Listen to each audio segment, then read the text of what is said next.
Shelley Duvall, Robert Altman protege and tormented wife in The Shining, dies at 75.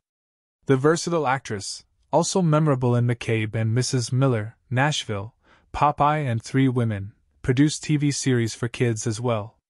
Shelley Duvall, the saucer-eyed, rail-thin waif who starred in wielded by an unhinged Jack Nicholson in Stanley Kubrick's The Shining, died Thursday.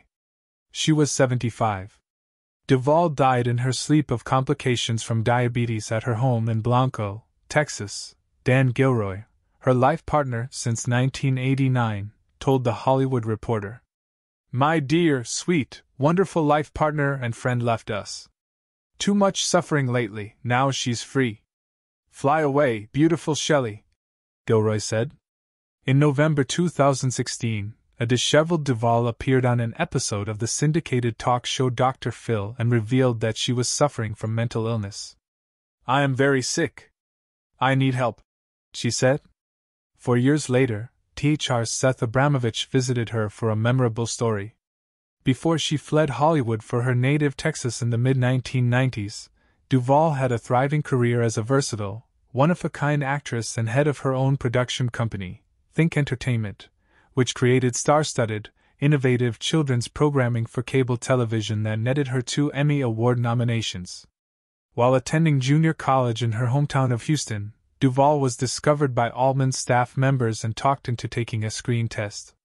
She then made her on-screen debut as teenage seductress and Astrodome tour guide Suzanne Davis in Brewster McCloud, 1970. A decade later, Duvall sang and starred opposite Robin Williams as the iconic comic strip character Olive Oyl, the strong-willed damsel in distress, in Altman's live-action adaptation of Popeye. In between, the childlike star collaborated with Altman as a mail-order bride in McCabe and Mrs. Miller, 1971, as the woman who has a Mississippi romance with bank robber Keith Carradine in Thieves Like Us, 1974, as the groupie L.A. Joan, fond of hot pants and platform shoes, in Nashville, 1975, as the wife of President Grover Cleveland in Buffalo Bill and the Indians, or Sitting Bull's History Lesson, 1976, and as Millie Lamoureux, a fantasizing attendant at a Palm Springs health spa for the elderly, in Three Women, 1977.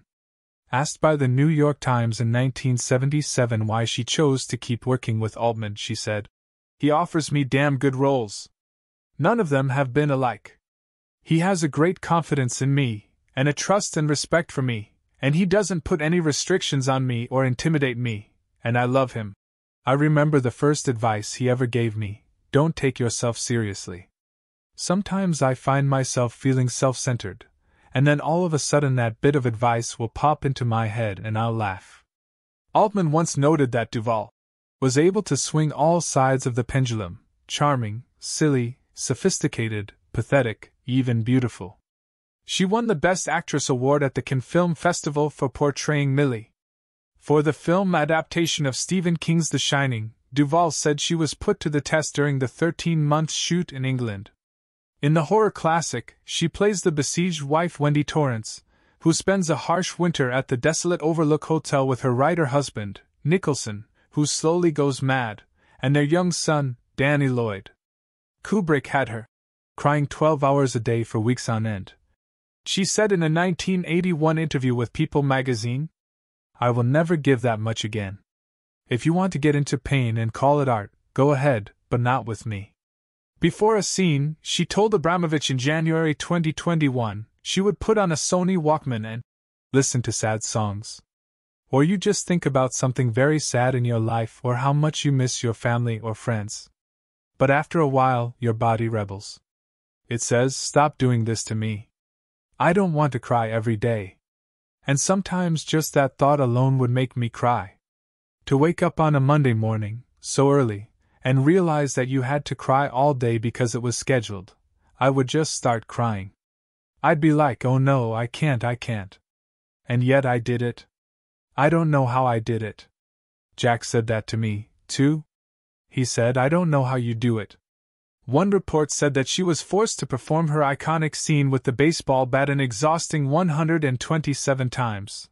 Memorable every time she showed up on screen, Duvall also portrayed a spacey rock journalist in Woody Allen's Annie Hall, 1977, appeared as Pansy in funny scenes with Michael Palin in Terry Gilliam's Time Bandits, 1981, and played Steve Martin's supportive pal Dixie in Roxanne, 1987. Roger Ebert wrote in 1980 that Duvall looks and sounds like almost nobody else, and has possibly played more really different kinds of characters than almost any other young actress of the 1970s. In all of her roles, there's an openness about her, as if somehow nothing has come between her open face and our eyes, no camera, dialogue, makeup, method of acting, and she is just spontaneously being the character. She returned to acting in 2022 after 2 decades away with a role in The Forest Hills. Shelley Alexis Duvall was born in Fort Worth on July 7, 1949, the oldest of 4 children, and the only daughter.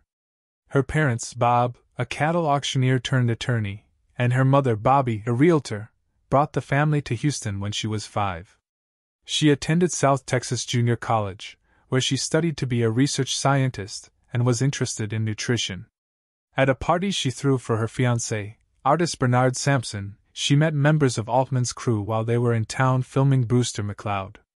They brought her to meet the director and producer Lou Adler, and they offered the gawky, 20-year-old with an overbite a role in the movie.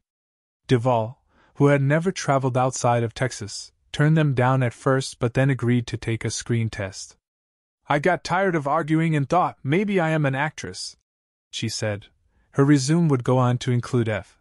Scott Fitzgerald's Bernice Bobs Her Hair, 1976, for PBS, Frankenweenie, 1984, Changing Habits, 1997, Home Fries, 1998, Jane Campion's The Portrait of a Lady, 1996, Suburban Commando, 1991, and in her last acting appearance for a while, Manna from Heaven, 2002. In 1981, Duvall recorded Sweet Dreams, an album of music for children, and a year later, Showtime bought her pitch that turned into 26 episodes of the Peabody Award-winning Fairy Tale Theater, which she executive produced, narrated and appeared on. 3 years later, she created Tall Tales and Legends, a 1-hour anthology series